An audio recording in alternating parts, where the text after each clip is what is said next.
Hello and welcome to Nutrient Nirvana, History, Health and Wellbeing channel. Today I'm joined by Ralph Ellis, who is on location at the moment.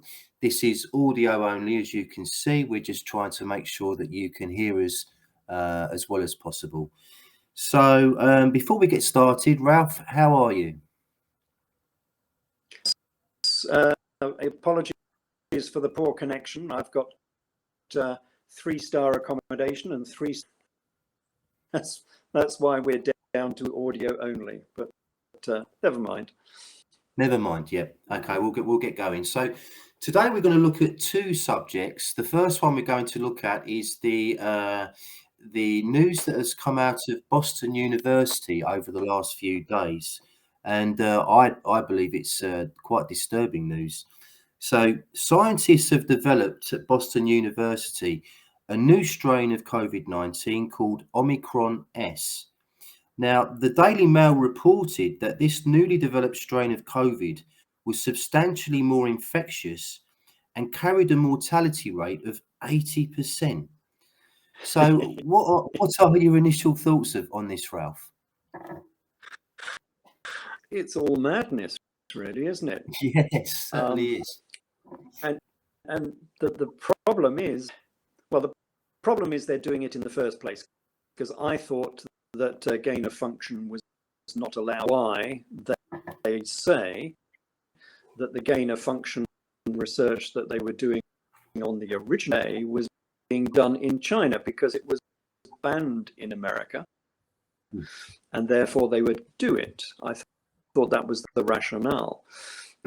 But hallmarks of being gain of function, although they're claiming it's not, but clearly virus extra functions artificially, and that has to be of gain of function. Yes, exactly. What they've been playing at, they took the original COVID A, they stripped all of the spike proteins off it, which is how it attaches itself to your cells, and then glued onto it the spike protein from COVID Omicron. Yes.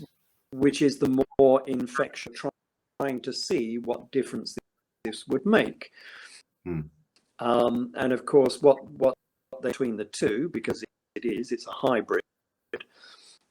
So it was as infectious, is the most infectious of all of them, but it was as deadly than the original Alpha. Yes. And therefore, we've got a terrible thing that's highly infectious and has a high lethality. Okay, that's on mice, but these are genetically engineered mice, so they have humans. They're specially bred mice so that they can test things on them. The test sample was quite small, I'll give it that. There was only about half a dozen of these mice, but it had 50%. And you think, well, hold on a minute. Yeah, perhaps the information you've testing, but what about the dangers? I mean, it's just have as strict a laboratory as you possibly can. A level 5. If you prick a finger, or if one little particle gets past and gets into you, then you're going to carry that virus out of the laboratory. And then it will have a route, direct. It will escape from the laboratory, as has happened on numerous occasions.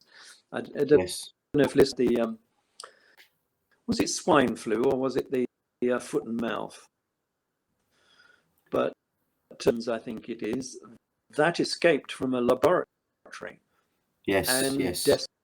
decimated agriculture.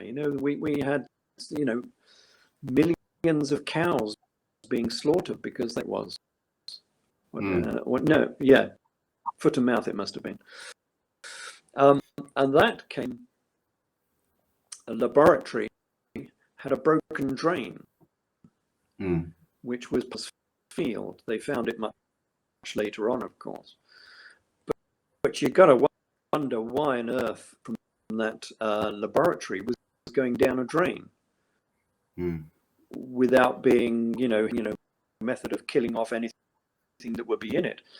Somehow they were tipping, bacteria down the drain of this laboratory, and it escaped. Yes. And decimated our. Probably remember that one. Yeah, certainly do. So I was wondering, Ralph, I mean, what would the benefits be for developing this new strain?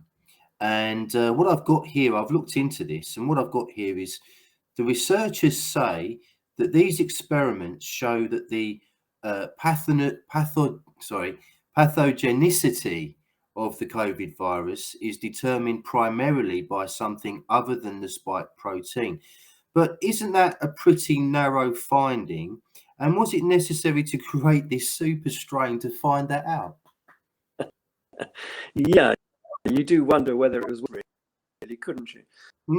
Because their research has been totally contradicted by a new research on the spike proteins. So they were looking at the toxicity of spike proteins, and this. So what they did is they like the vaccine, they got cells to start generating these spike proteins, which is how that's what the vaccine does. It generates. It allows cells in your body to start generating spike proteins, so that those spike proteins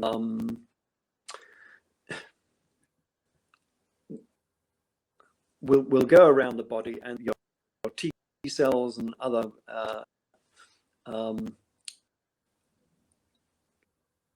antivirals within your body will actually notice them, and therefore they will start attacking them. And so they did this in vitro, and they did it with two types of protein. They did it with the Omicron, and they did it with a spike, which wasn't exactly the same. And then they deliberately put those heart tissue in vitro again, so all in the test tube, demonstrated that it gave inflamed heart tissue.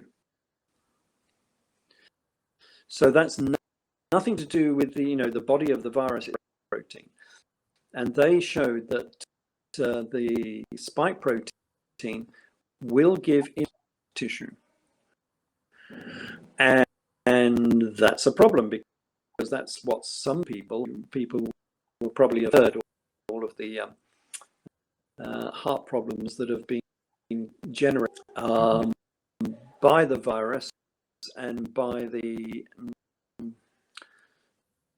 to stop the virus, which we're not really allowed to talk about. But yeah, so you now have this one research paper, the virus itself, that's the problem, and then this other paper comes out saying no, it's a spike protein inflammation. And of course, a lot of people, with COVID, the older generation, were not dying of COVID per se; they were dying of heart. So they're back to square one, as far as I can see.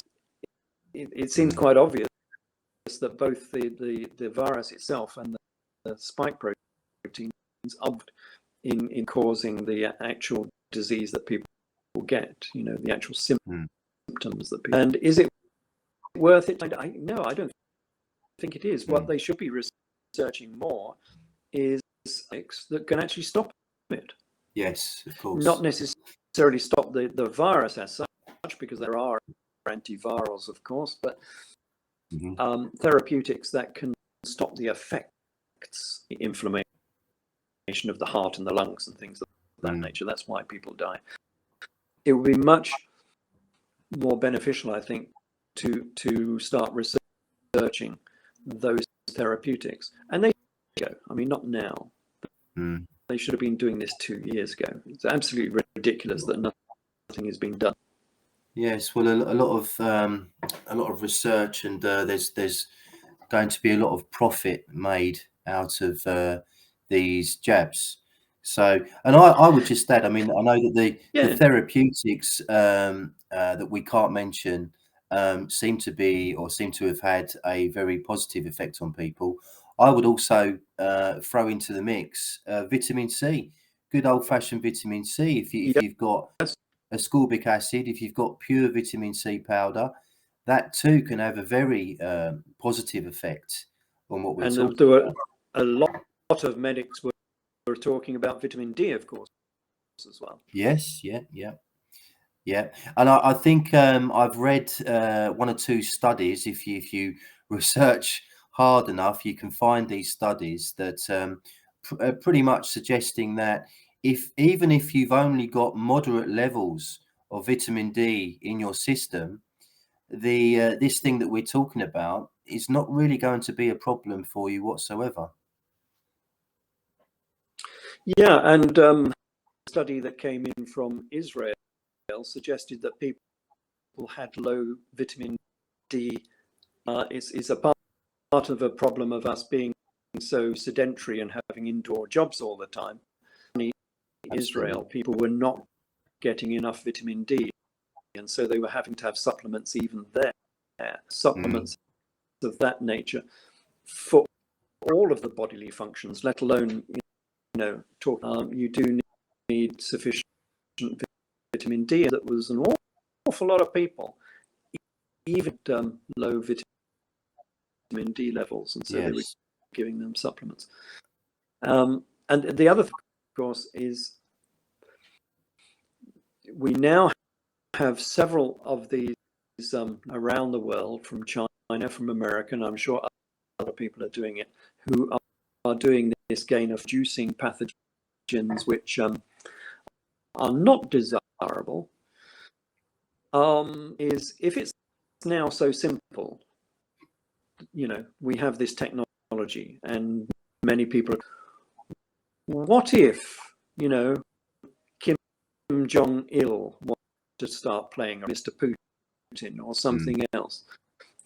If it's now so simple, are we of having pandemics all the time that have been caused not in the name of research, but in the name of biological warfare? Well, Ralph, I think over the last 2 or 3 months, it would seem that people like Bill Gates and Joe Biden, they seem to have crystal balls, because they've been promising more pandemics. So that has to be a big concern. Well, I suppose you could predict them, because we have had them, but predicting them is not good news, really. We don't want Bill Gates predicting this. He doesn't have a very track record in this regard. Okay, well, I've done some digging with this Boston University experiment, and it turns out it was funded by the National Institutes of Health, which is a primary agency of the US government. And the NIH director has since stated that neither NIH or NIAID have ever approved any grants that would have supported gain-of-function research on coronaviruses that would have increased their transmissibility or lethality for humans. An interesting statement. Yeah, it's playing semantics again. Yes. Oh, well, COVID, isn't it? When dear old Fauci was claiming that they were not doing gain of function. Yes, but artificially improved its performance. Yeah, but that's not gain of function. Yes, it is. Yes. Playing semantics, and this clearly was gain of. any definition of the phrase. And that the paper, if people want to look it up, well, it's on my Facebook site. So if people go onto my Facebook, Ralph Ellis .144 is my Facebook site, and the role of spike proteins in SARS-CoV-2. I think that's probably good in Chan et al. And it's a preprint out of Boston University, so it's not been peer reviewed at present. Put these out as a preprint, which means that people can comment on them. And done, otherwise they would not be doing a print paper. So one doesn't doubt that, and it's just going through the peer review at present. And yeah, it has to be gain of function. It really. Well, Ralph, I have the abstract of their own paper here, and I'll just quote from it if you don't mind. It says, "We generated chimeric recombinant SARS-CoV-2 encoding the S gene of Omicron in the backbone of an ancestral SARS-CoV-2 isolate, and compared this virus with the naturally circulating Omicron variant. In K18-HACE2 mice, while Omicron causes mild, non-fatal infection, the Omicron S carrying virus inflicts severe disease with a mortality rate of 80%. That's from the abstract of their own paper. It's just in the. They're basically admitting it. They've modified the virus artificially by sticking Omicron spike protein type, and so they have a chimera, as said,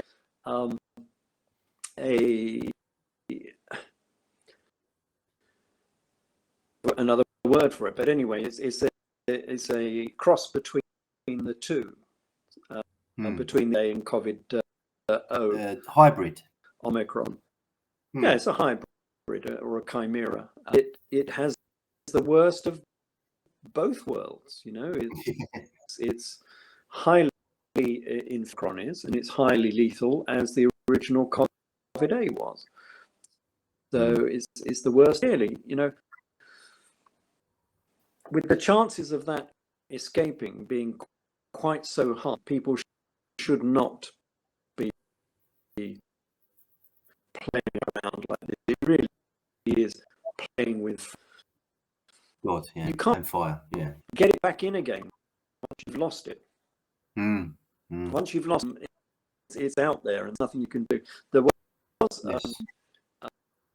you know, doing this so often now, and it seems relatively sort of simple. There was a rumor going around that Omicron was also deliberately function made as a vaccine.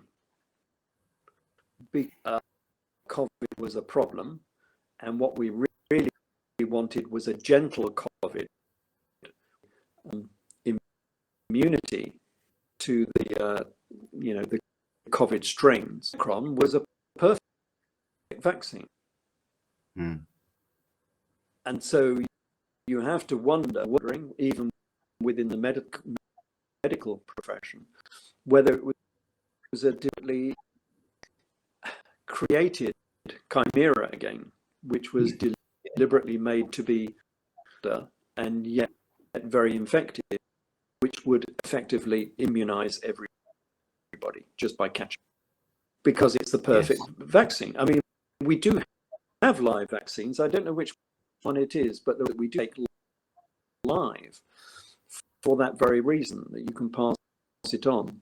You know, which ones were live, but in the past we used to have one or two live vaccines that we used to take, and Omicron has all the hallmarks of being a live vaccine, basically, which makes it even stranger that China is trying to actually stop it against Omicron, when Omicron is not a problem. Why on earth are you locking in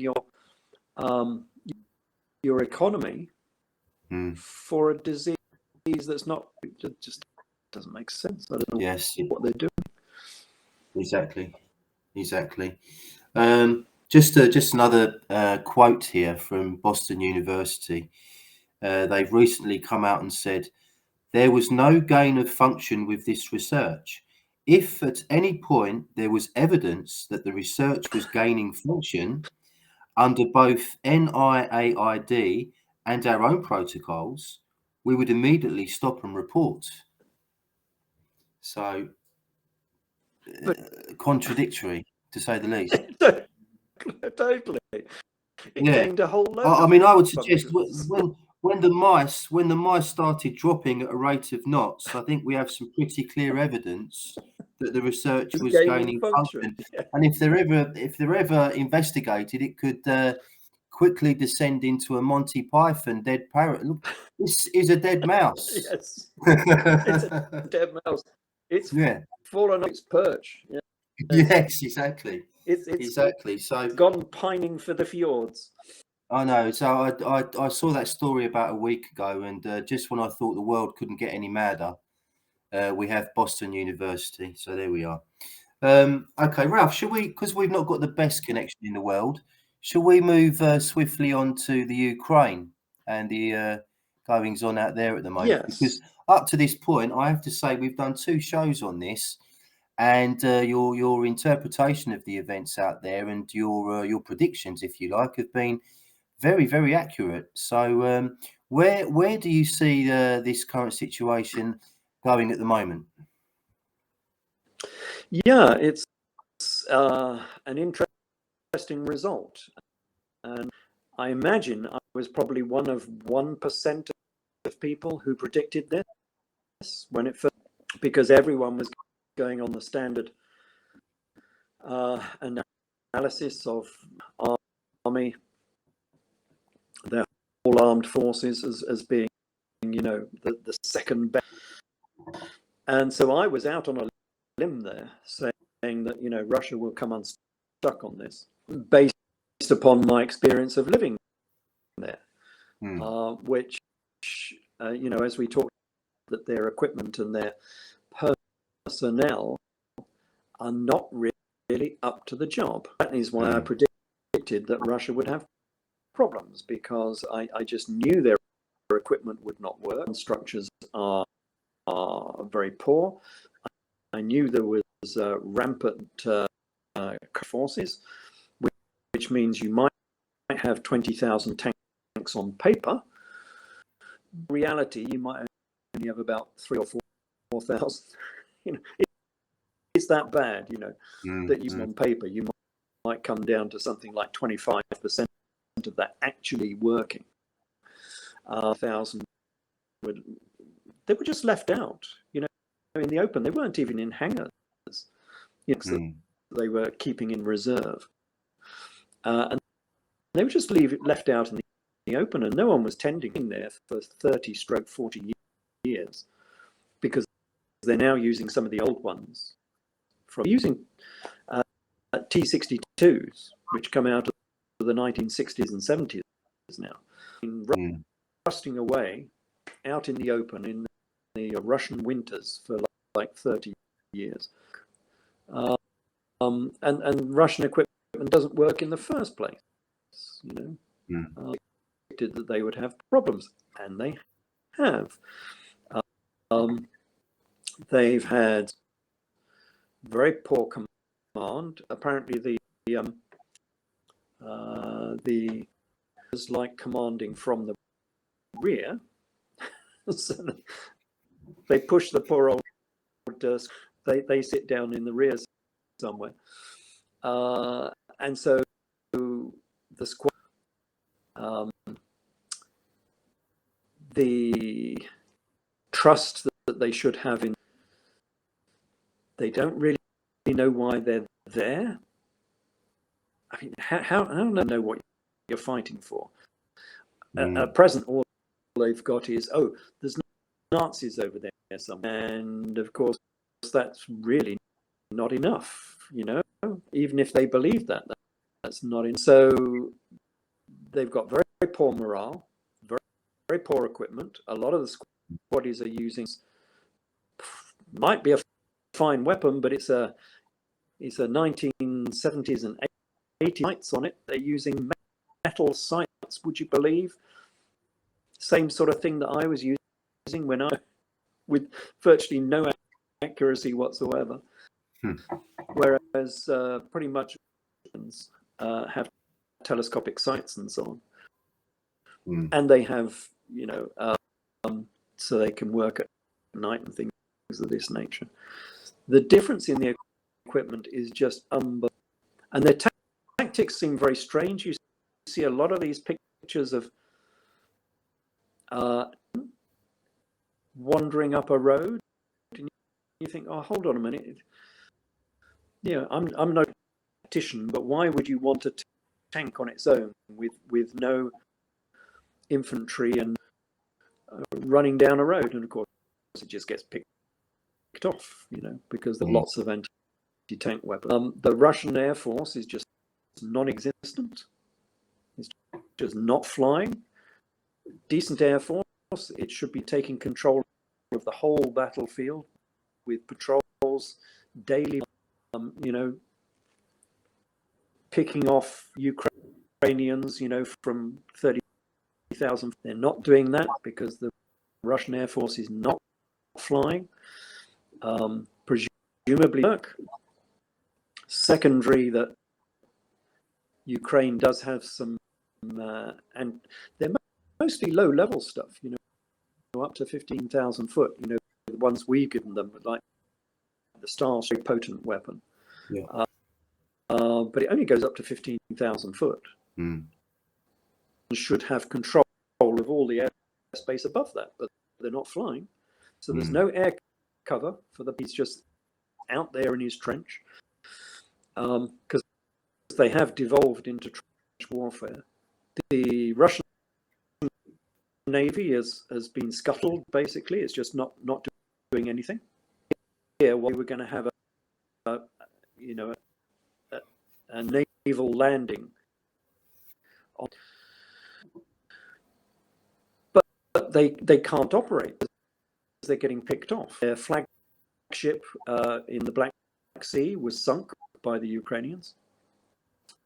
And because no one could believe that the Ukrainians could pick it off with a few cruise missiles, possibly to shoot down is a couple of cruise missiles coming in, and the Russians failed to do that. After that happened, one of the reports came out on that particular ship when it refit, which was only about 2 years ago. And in the report, nothing. They've got about 8 Gatling guns on there, which are the close-in cruise missiles and any other missiles for that matter. And like 6 of them weren't working. They had fire control and suppression systems. The personnel equipment for fire was all locked up in cabinets because of theft. So they had to lock them up. Brilliant. And nobody knows where the key is. The air conditioning wasn't working. It had this wonderful image of on that particular ship when they were doing drills in shorts because it was so hot downstairs. Control in shorts.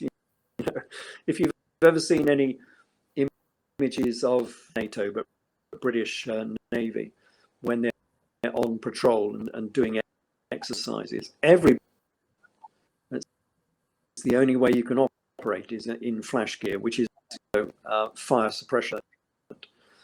And there's the Russians all pretty much naked during. I mean, it's just ridiculous. Yeah. Their armed forces just simply do not work. That was the reason I prophesied that they would come back. And what are they doing now? They're because they've been pushed back. They came all the way down to the outskirts of Kiev, the north. This was about 4 months ago now. This has been in February. But now they've been pushed out of in the sort of east. They've been pushed back. Now they're getting near Kharkiv near the Dnieper in the sort of southeast. The Russians are now they're stuck because they've cut the bridge side of the river. That's sort of on the northeast, northwest side, and the Ukrainians have cut the bridge. So now they're stuck. A very nice deception, which worked unbelievably well. How poor the Russian information gatherer. They were going to do a push into the southeast, and that was widely the Ukrainians were going to push into the southeast, and so the Russians moved all the region, and so they didn't do a push in the southeast. They pushed up, took a whole wedge of area up in the northeast of Ukraine, but now they're pushing back into the southeast where they said they were going to go in the first place, and they're pushing them. The Ukrainians have got 20,000 personnel who are now cut off on the wrong. So that might be interesting. And he's gone for mobilization. Okay, special operation. They never called it a war because that has implications, political Russia. So they never called it a war. Now they've gone for, and the recruits they're getting. I mean, I don't know what to achieve by this. I mean, they started with 150,000 personnel, and 80,000 of those have now been knocked out, dead or injured, really down on personnel. They're now going for 350,000 to be out of the general population. And initially, it sounded like they were going to get reserve, had been in the army before, but apparently not. They're off the street, and they're literally going around towns, pulling people off the street. You're off to Ukraine now, and they've actually captured people and killed people in Ukraine after 1 week. So no previous military experience. They've been given 2 or 3 days of gun training and said, right, go and fight in Ukraine. Of course, they've got no idea what they've got. No decent weaponry. They don't know how to use the weaponry because they only had 1 week of training. They're already being so Ukraine knows that they're pushing these people through the system far, and they're just useless in terms of fighting ability. So how long? Sorry, Ralph. How long can Russia keep this going? I think in a real sticky political situation because they don't have the equipment, they don't have the training, they're just going to be cannon fodder. Dramatic push, which is obviously Putin's hope that there's going to be, with 300, we're going to push them back. Well, no, not if you've got no weapons and no training, you're not. And more and more people, I think, are seeing within Russia that this is not working, embarrassment, that all they're getting is more and more body bags, basically. This is piling up as a big political problem for Putin. What is he going to do to try and to get himself, and never mind the military mire that they're in, what about the political problem that he's caused? He's sunk from grace. You know, he was the great hero of Russia, out of the dire problems of the at this sort of 19. Now he away for himself, where he has a lot of political enemies now. Who, I mean, all he can do to stay in power is just purge people, purging the very people that you need in order to prosecute this war. Yeah. And so Ralph, I mean, just going back to well, this really started 8 years ago, didn't it? But yes. if you just put yourself in Putin's shoes for a moment, you've got a neighbouring country that doesn't particularly like you very much. They appear to be harbouring neo-Nazis in that country. They appear to be wanting to join NATO, which of course Russia isn't part of. So if we're Mr. Putin, how would we respond to that? What would we do? Well, it was a problem for Putin. That's the whole reason he started this, because he was Ukraine. Maybe what they should have done is they should have had the western half and the eastern half, and, you know, as it were, takes and Russia takes the eastern. But I think that would have satisfied anyone, has satisfied the Ukrainians either. So I'm not entirely sure that worked, but it's a possible compromise that would have got out of this situation. But I think Putin has been led to demise, I think, by the EU, who made a political masterstroke, or it might just be pure luck. I don't know which. Because as I said in the last talk we did on this, they've achieved what we wanted to achieve to Russia for the last century. For the last, well, nearly 1 century. With all of these proxy wars in Vietnam, you know, the Cuban Missile Crisis, and they had where they just flattened the whole of the whole of the capital, and that Russia has been meddling in the Middle East. You know, the two Iraq, funded and equipped by Russia again on the other side. The two wars were again funded and equipped by Russia on the other side. You know, they in world politics, and I think some way of finally destroying the Russian bear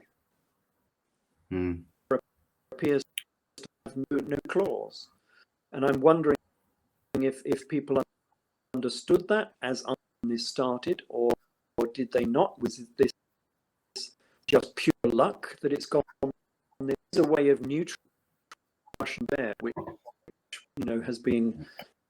You imagine how much money we've spent. I think the last estimate I saw is we've spent 25 trillion terms in fighting the Cold War over the 30 years. That's an awful lot of money. So yes. the 50 and to this particular war is peanuts in comparison. It's about 0.002, I think, expenditure in order to neuter the, I think might happen if he doesn't start throwing nukes around, of course, because there's all. Well, I was about to say, sorry, Ralph, I was about to say, how can you dismantle the Russian bear when it has nukes?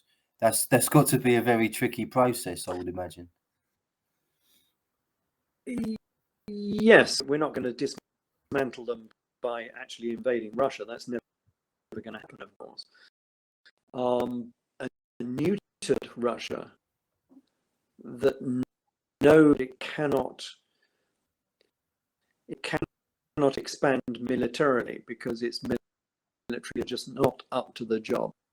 Quiet Russia, I think, and hopefully it will be neutered. So yeah, I don't know actually if we want to actually engage with them economically, and not have this threat of war. The new generation don't understand how big that threat was in the 60s, 70s, until the wall fell down at the beginning of the 90s. In America, we're having nuclear drills. Every week they would have a nuclear drill in them with nuclear bombs. That's how real the threat sort of was, or at least it was being made as the public that is how real the threat was.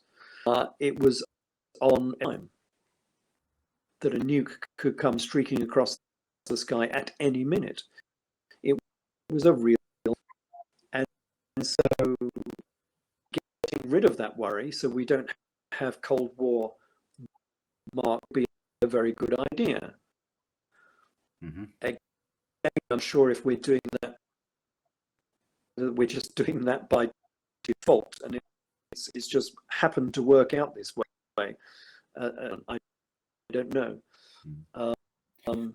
I could see this going this way, but none of the military analysts could see it going this way. That mighty Russia, military force in the entire world, can't even take over its neighbor. To some people, that the second largest military force can't even force and had to retreat. That's shocking. Now, I knew it would happen because problems we've been talking about with their equipment and so on there. Although to be fair, Ralph, sorry to interrupt you there, but to be fair, I mean, the Ukraine have been helped an awful lot, haven't they, by NATO? So it's not exactly like, absolutely. But if we're talking about Cold War here, that's who Russia was up against. The fear was that Russia would roll across the plains of Germany during the 70s. He would not be able to stop them. And they would push all the way through to the west coast of France within a matter of weeks. That's what people were saying during the 70s and 80s. So much equipment, thousands and thousands of tanks, thousands, and not be able to stop them. They would just roll across the whole of Europe, and the whole of Europe would be in Russian hands. They can't even roll across Ukraine, let alone the whole of course, if they were rolling across our Western military equipment, that's what they would have been facing. And that's what they're sort of facing in Ukraine a little bit.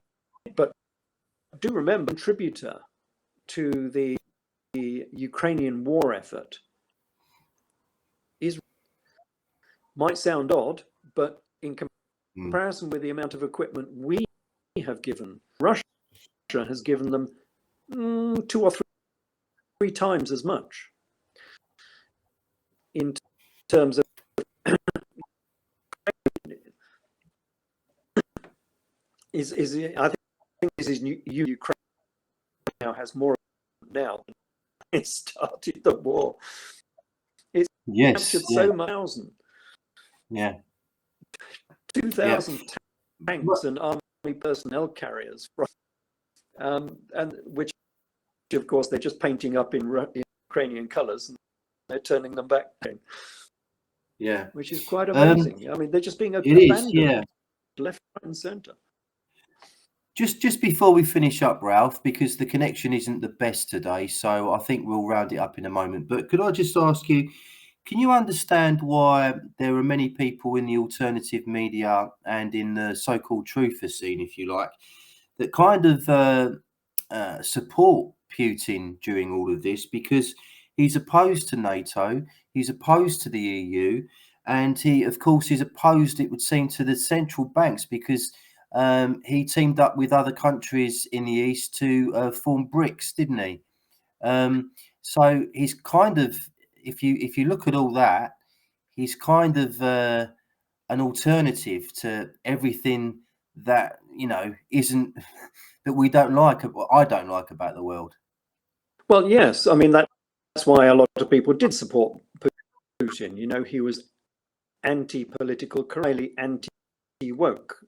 So if you're from that part of the spectrum, of course you would support. That's what we want to adopt in our world. We don't want this woke crap. And therefore, why? Because he's the only guy who's standing up to it. But that is a political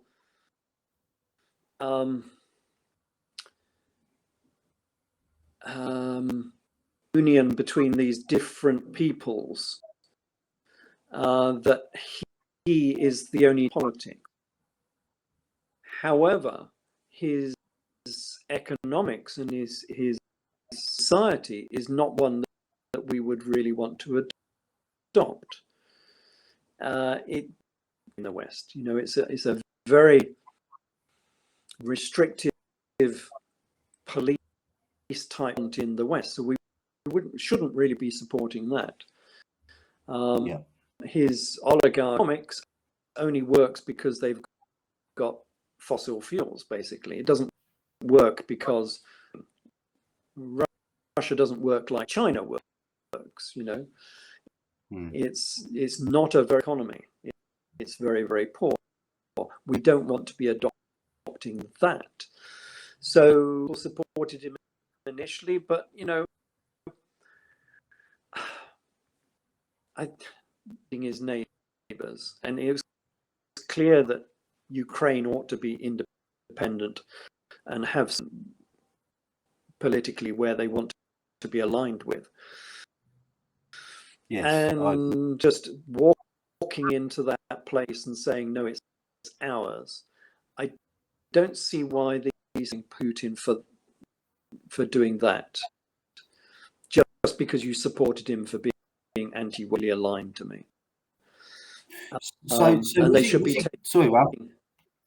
Was he going into the Ukraine? Was he going into the Ukraine to take it over and claim it back as part of Russia, or was he in the Ukraine to try and get rid of the neo-Nazi elements within that country and the threats that he sees as being a threat to Russia? Well, I'm not entirely sure what they mean by neo-Nazis. Well, there was a lot of there was a lot of factions. There's been lots of photographs shown in the media of these, and they were talking about the Ukraine having this problem, this neo-Nazi problem, for years leading up to the invasion in a year or so ago. So, so I don't know what you think about that at all. Well, you probably find there's many more people like that in Russia.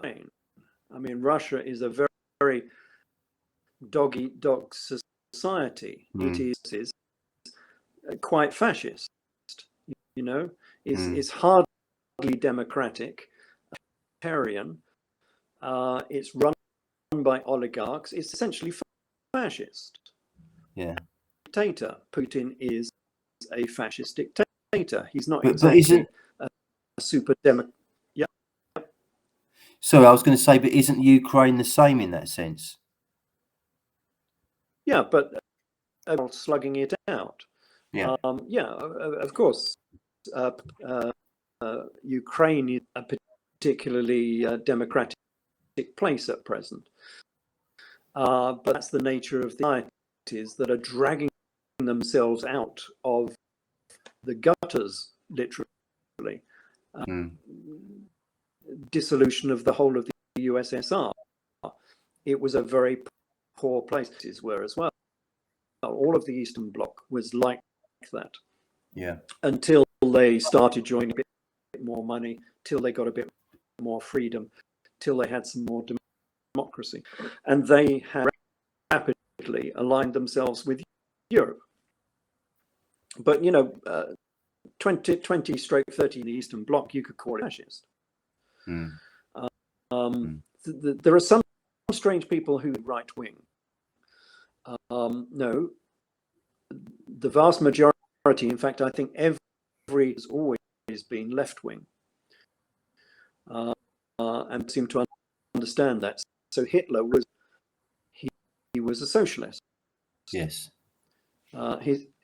His party was the Nationalist Party because he was a socialist, and that wasn't just in.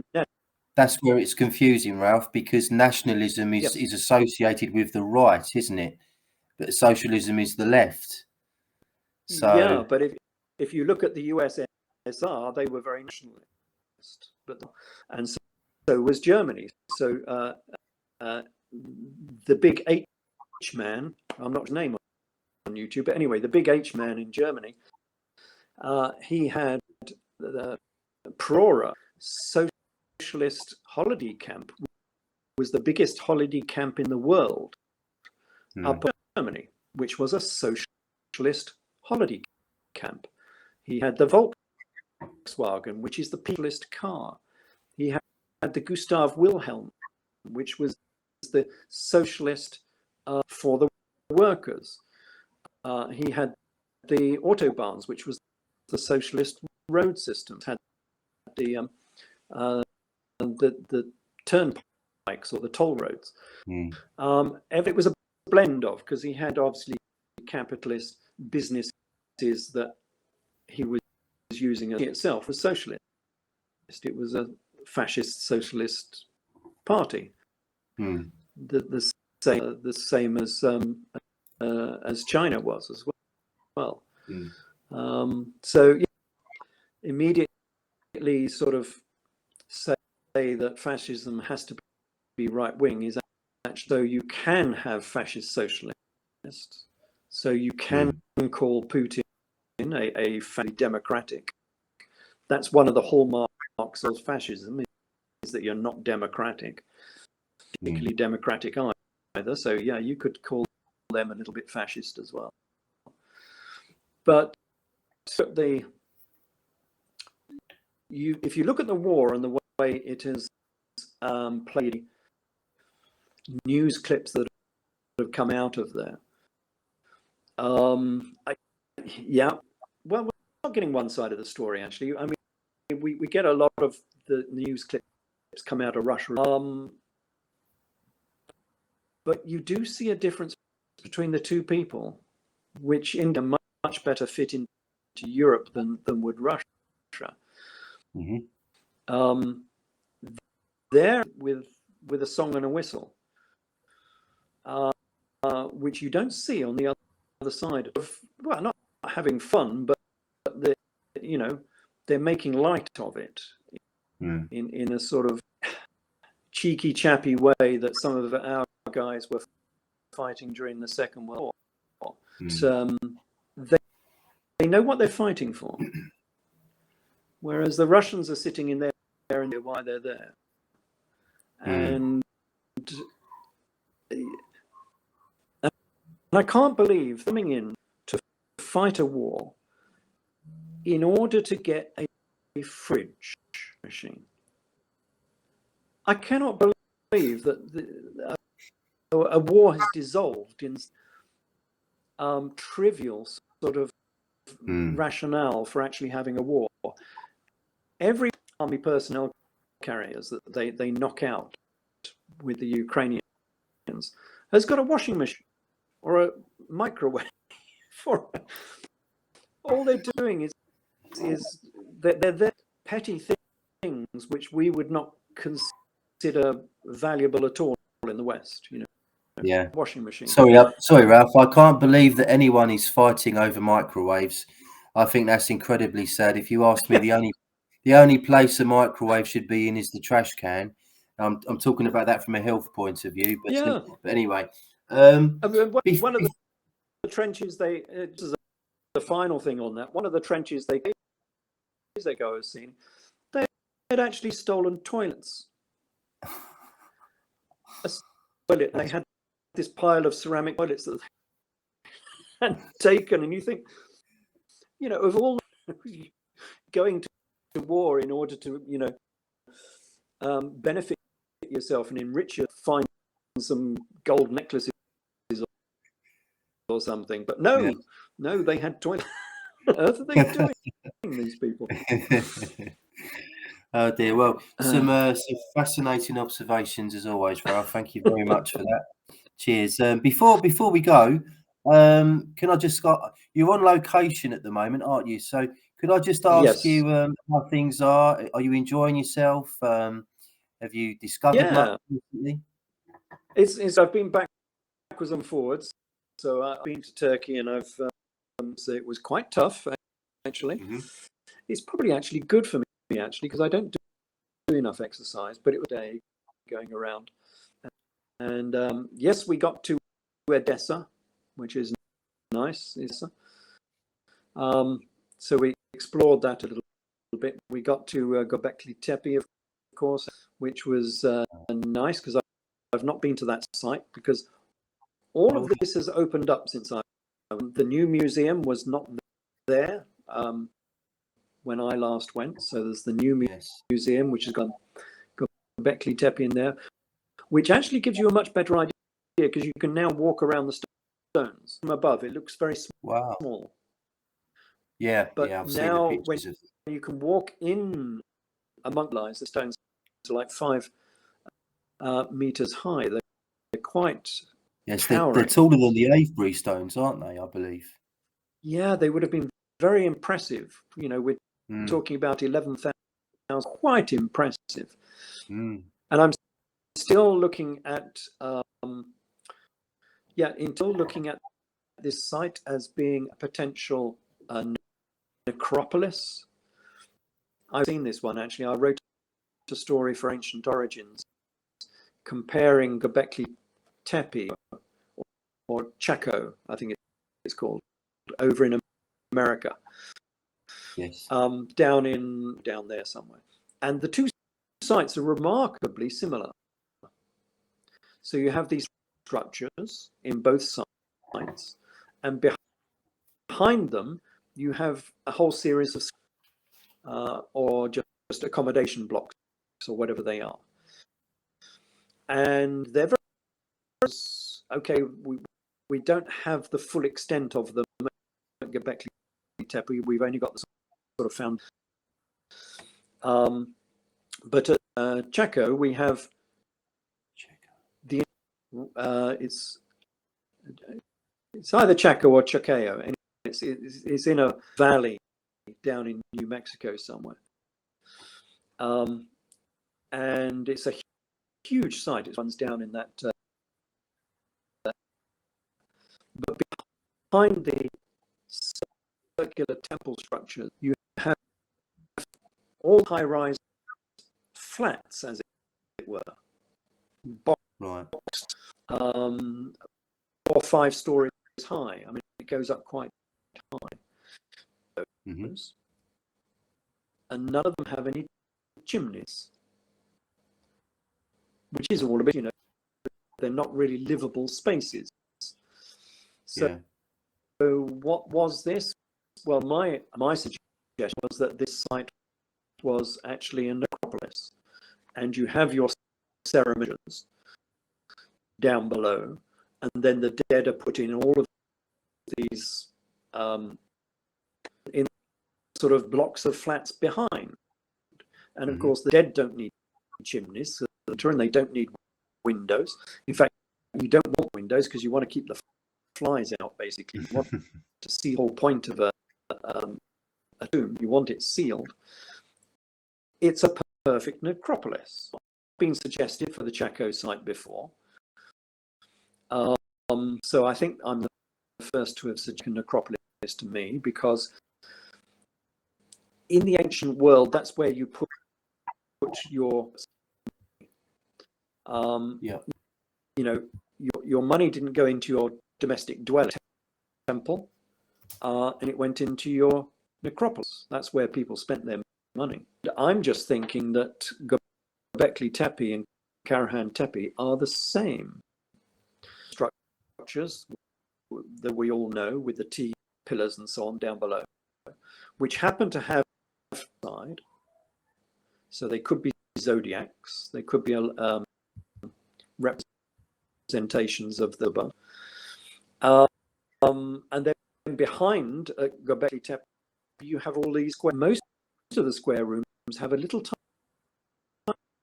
tiny T pillar stuck in the middle of them, suggesting they're not. You know, why would you want a sacred pillar in your dwelling place?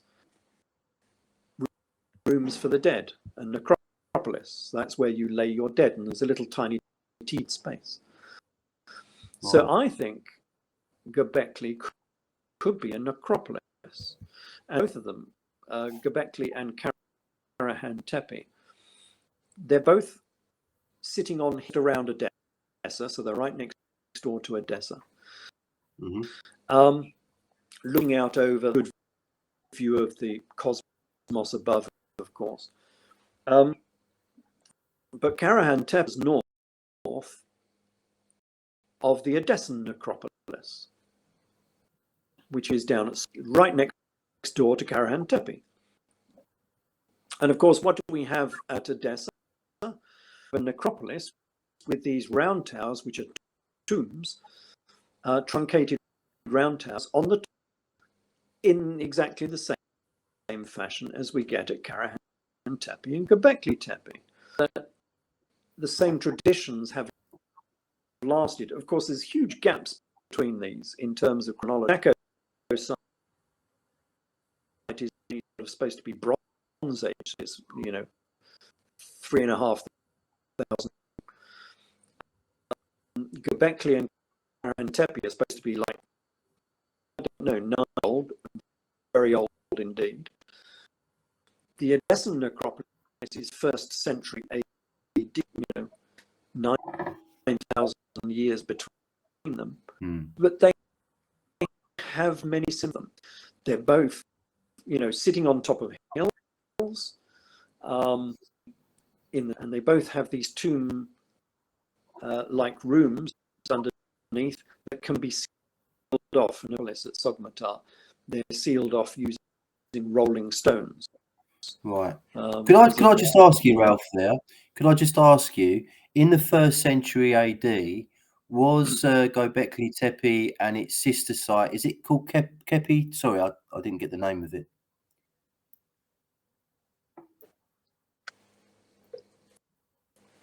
It was Karahan Tepe. Yeah, thank you. Were they buried then? Would the people living in Edessa in the 1st century have been aware of these sites? Yeah, we don't.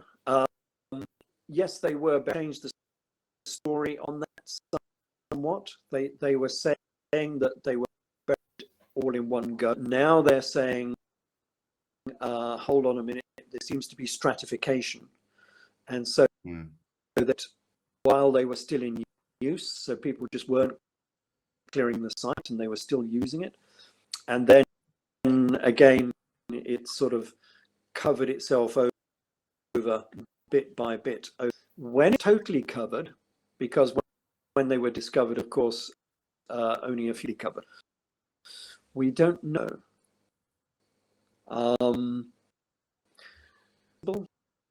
In the 1st century, I think perhaps not.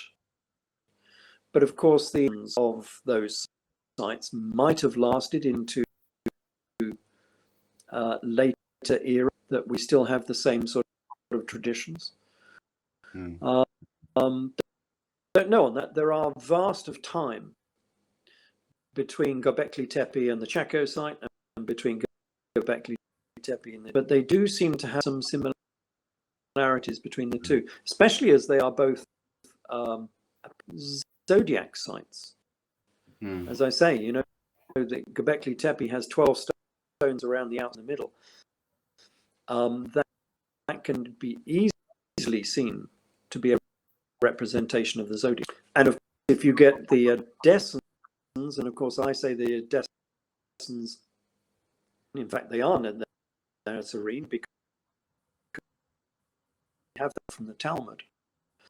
The zodiac, because we have their zodiacs, Hamet and Vera, but Hukoksis, we know they were still venerating the zodiac 9,000 years later.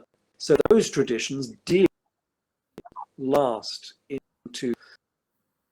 So did the tradition of putting these places on the top of it's difficult. We rather need some more information on this, but more information is coming. You never know what they will find out. I mean, they've completely overturned the early rationale and explanation for Göbekli, because of course it was hunter-gatherers. Somehow the hunter-gatherers had enough within their production, because you need access, because you need to pay for these places, the priesthood who are going to run these places, all of them make these enormous, great circular structures and so on. That within your food production and other production systems, you need